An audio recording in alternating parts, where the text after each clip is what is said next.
Hello and welcome. My name is Brian Caplen, editor of The Banker. I'm here with James King, who's the Africa and Middle East editor. We're talking about the Africa results of the top 1,000. James, South African banks always do well in the region. How have they done this year? Another strong year for South Africa's lenders. Once again, Standard Bank tops the regional table with about 8 billion in Tier 1 capital. And why have South African banks done better this year than last? Well, the rand has strengthened against the dollar over the review period in 2016. So that's really helped the banks to jump up the regional tables. And we see 4 South African lenders in the highest movers table this year as a result of the impact of that currency movement. Now, the other country that's done rather well is Egypt. And Egypt, we know, has had some very troubling times, hasn't it? So are Egyptian banks sort of on the way back? Well, this is a good news story. So Egypt's largest lender, National Bank of Egypt, has jumped to position 301 in the global ranking, up from 366 in the 2016 rankings. Right, so that's got a big move. So it's a big move.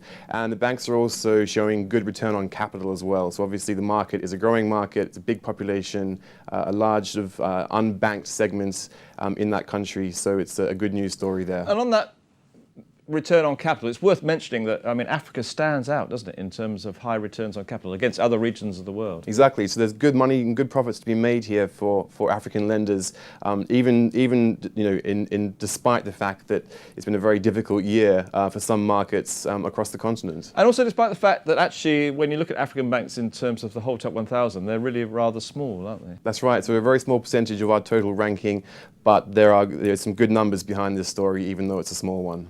Okay, now just to finish off, let's talk a little bit about Nigeria, because Nigeria's obviously had problems with the oil price. And how has it been for Nigerian banks? Well, in 2016, the Central Bank of Nigeria devalued the naira, and that has really hit the performance of Nigeria's lenders in this year's ranking. Most banks in the country saw a reduction in Tier 1 capital of 20% or even higher, so it was a really big fall for most Nigerian lenders. Okay, so we're really looking at a period of adjustment for Nigeria. Exactly. That's James, correct. thank you very much. Thanks.